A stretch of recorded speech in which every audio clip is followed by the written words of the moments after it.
আসসালামু আলাইকুম, কেমন আছেন সবাই? তো আজকে আমরা এই ভিডিওতে পাইথনের স্ট্রিং নিয়ে আলোচনা করব। আর এই ভিডিওতেই যে আমরা স্ট্রিং নিয়ে আলোচনা করব এমন না, আমরা আগামী কিছু ভিডিও এই স্ট্রিং নিয়ে আলোচনা করব। আর এই স্ট্রিং নিয়ে এত আলোচনা করার মূল কারণ হচ্ছে যেন স্ট্রিং নিয়ে আপনাদের মনে কোনো ধরনের কোয়েশ্চেন না থাকে, বা স্ট্রিং রিলেটেড যত কিছু পসিবল আমি আপনাদেরকে দেখানো ট্রাই করব, যেন এই স্ট্রিং নিয়ে আপনাদের একটা একদম স্বচ্ছ একটা ধারণা থাকে যে কি এই স্ট্রিং, আমরা কিভাবে কিভাবে এটি ব্যবহার করতে পারি, এভরিথিং। তো এখন স্ট্রিং নিয়ে আলোচনা করার আগে আমি আপনাদেরকে আরেকটা জিনিস দেখাতে চাই। এটা হচ্ছে আমি আপনাদেরকে একটা ওয়েবসাইটের সাথে পরিচয় করিয়ে দিতে চাই। তো ওয়েবসাইটটার কাজ কি? ওয়েবসাইটটার কাজ হচ্ছে আমরা আমরা আমাদের প্রোগ্রামগুলো কোন জায়গায় লিখতেছি, ভিএস কোডে লিখতেছি, তাই না? তো আপনারা যেন আপনাদের এই প্রোগ্রামগুলো আপনারা ভিএস কোডের বাইরেও চাইলে কোনো একটা ব্রাউজারে লিখতে পারেন, ওই জিনিসটা আমি আপনাদেরকে দেখাবো। এখন এইটা করার জন্য কিন্তু আরও অনেক ওয়েবসাইট আছে, কিন্তু আমার কাছে পার্সোনালি যে ওয়েবসাইটটা ভালো লাগে সেটার নাম হচ্ছে রেপলিট। তো আপনারা নর্মালি সার্চ দিলে পেয়ে যাবেন রেপেলিট। তারপরে যে এখানে আপনারা ওয়েবসাইটের মধ্যে ঢুকবেন, ঢোকার পরে নর্মালি একটা, আপনাদের যদি অ্যাকাউন্ট ক্রিয়েট করা না থাকে তাহলে সাইন আপে ক্লিক করবেন। ক্লিক করে তারপরে আপনারা চাইলে নর্মালি আমরা যেভাবে অ্যাকাউন্ট ক্রিয়েট করি অন্যান্য কোনো একটা প্ল্যাটফর্মে, এরকমভাবে আপনারা অ্যাকাউন্টটা ক্রিয়েট করে ফেলবেন।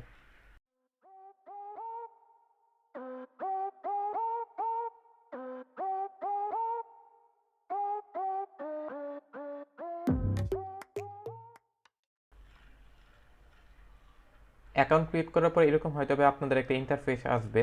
তো এখান থেকে আপনারা, যেহেতু আপনাদের এক্সপিরিয়েন্স নাই, তো আপনারা চাইলে নান দিতে পারেন, বিগিনার দিতে পারেন। আমি নর্মালি বিগিনারটাই দিলাম আপাতত। তো ফর ওয়ার্ক, হ্যাঁ, এরকম দিতে পারেন। আপনারা আপনাদের পছন্দ মতো চুজ করবেন। আমরা যেহেতু এখন পাইথন শিখবো, তো আমরা পাইথনে ক্লিক করব। এখানে নর্মালি একটা নাম দিতে পারেন, আমি পাইথনে দিলাম, যেরকম আছে এরকম দিয়ে ইউজ টেমপ্লেটসে ক্লিক করলাম। ইউজ টেমপ্লেটে ক্লিক করলে কি হবে, আপনার জন্য একটা টেমপ্লেট ক্রিয়েট হবে, যেখানে হচ্ছে আপনাদের পাইথন প্রোগ্রামটা লিখতে পারবেন, পাইথন কোডগুলো লিখতে পারবেন। তো আমি এখানে ক্লোজ করে দিলাম। এই যে এখানে দেখেন আমার একটা মেইন ডট পাই কিন্তু ক্রিয়েট হয়ে গেছে। আমি যদি একটু বড় করি তাহলে আপনাদের দেখতে ইজি হবে। তো এখানে চাইলে আমি আমার প্রোগ্রামগুলো লিখতে পারবো। ধরুন যে আমি এখানে প্রিন্ট হাই লিখলাম, যদি আমি এখন রানে ক্লিক করি তখন এই যে আমার এখানে রান হয়ে গেছে। ঠিক আছে, তো এই যে দেখেন আমাদের অনেকটা ভিএস কোড আমরা একেবারে এখানে না ইউজ করতে পারতেছি, তাই না? অনেকটা কিন্তু ভিএস কোডের মতনই এটা।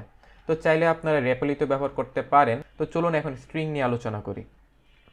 এখন স্ট্রিং কিন্তু আমরা আলোচনা করছিলাম, তাই না? কি এই যে ডাবল কোটেশনের ভিতরে আমরা যেগুলো থাকবে ওইটাকে স্ট্রিং বলা হয়। এখানে হাই কি একটা, এইটা একটা স্ট্রিং। আমরা যেহেতু ভেরিয়েবল সম্পর্কে এখন জানি যে ভেরিয়েবল কি, তো আমি এখন ভেরিয়েবল নিয়েই আপনাদেরকে স্ট্রিং বোঝানো ট্রাই করি। মানে আমরা আমাদের ভেরিয়েবলের ভিতরে আমরা আমাদের স্ট্রিংগুলো রাখবো। আমি এখানে নর্মালি কোনো একটা কিছু লিখতে পারি, সিম্পলি লেখার পরে আমি চাইলে কিন্তু এটা প্রিন্ট করতে পারি।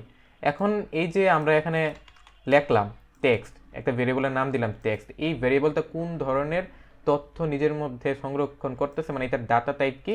এটার ডাটা টাইপ হচ্ছে একটা স্ট্রিং, তাই না? এটা আপনাদের কিন্তু জানার কথা। রান করলে আমরা হচ্ছে এই যে মাই নেম ইজ জয়েন, এটা আমাদেরকে প্রিন্ট করে দেখাই দিবে।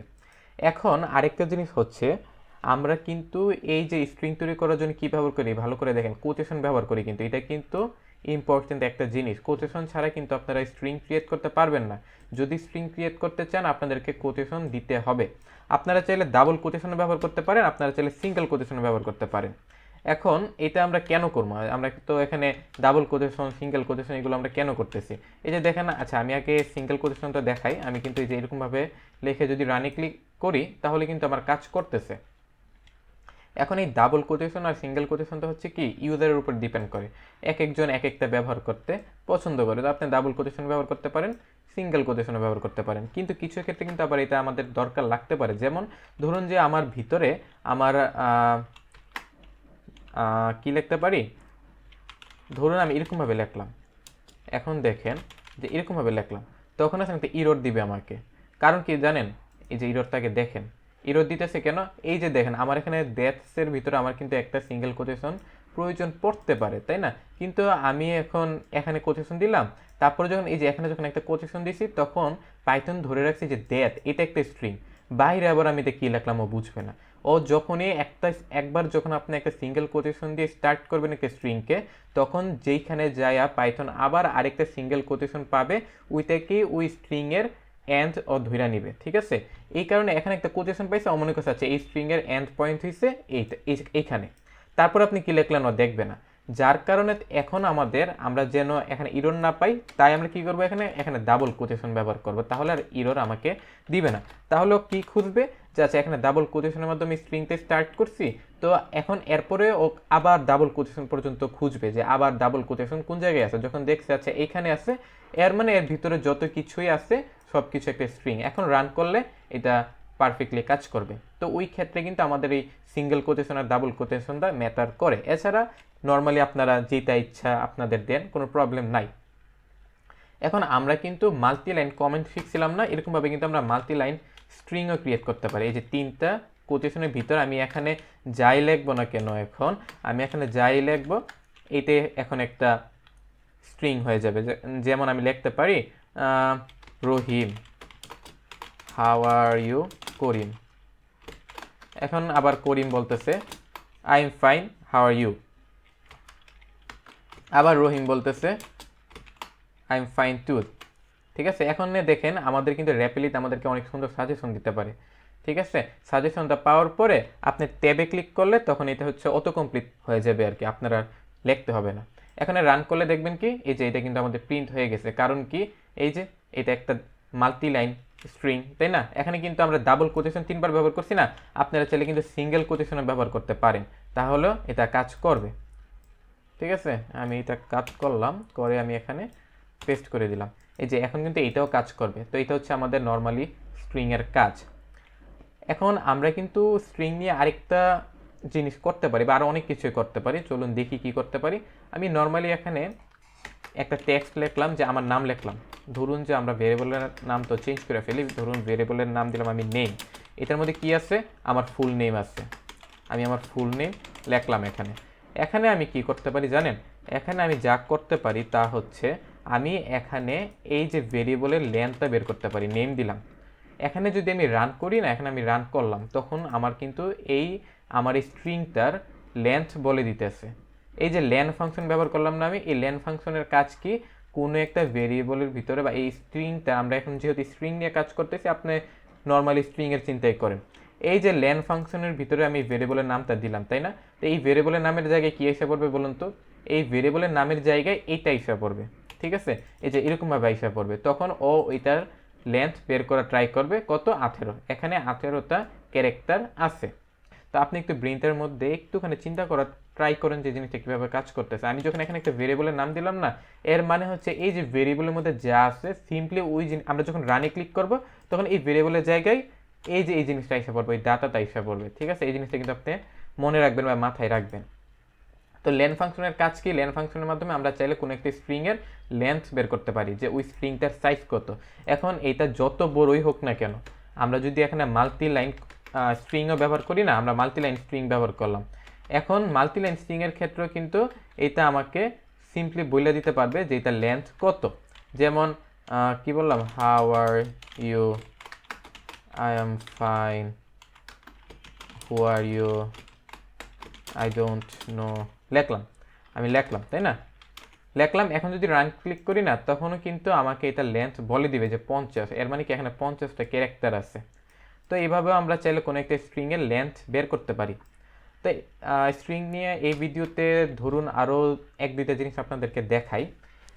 যেমন আমি ধরুন লিখলাম, কি লিখতে পারি, টেক্সটের ভিতরে আমি লিখলাম কি, অ্যাপল, তারপরে ম্যাঙ্গো, তারপরে আর কি আছে বলেন, অরেঞ্জ। আমাকে অ্যাপল, যেহেতু অ্যাপল আমাকে বলতেছে অরেঞ্জ লেখার জন্য, আমি অরেঞ্জ লিখলাম। এখানে লিখলাম। এখন আমি কিন্তু চাইলে আমি যদি এখন এই টেক্সটটা প্রিন্ট করি, তখন কি করবে, ও আমাকে অ্যাপল, ম্যাঙ্গো, অরেঞ্জ বলে দিতেছে সিম্পলি, তাই না? আমি এখন আরেকটা জিনিস দেখতে চাই, আমি দেখতে চাচ্ছি যে এই যে আমার স্ট্রিংটার মধ্যে অ্যাপল আছে কিনা। ঠিক আছে, এখন যদি আমি রান করি না, দেখেন ও কী বলবে আমাকে, ও আমাকে ট্রু বলতেছে। কারণ কি, অ্যাপল আছে।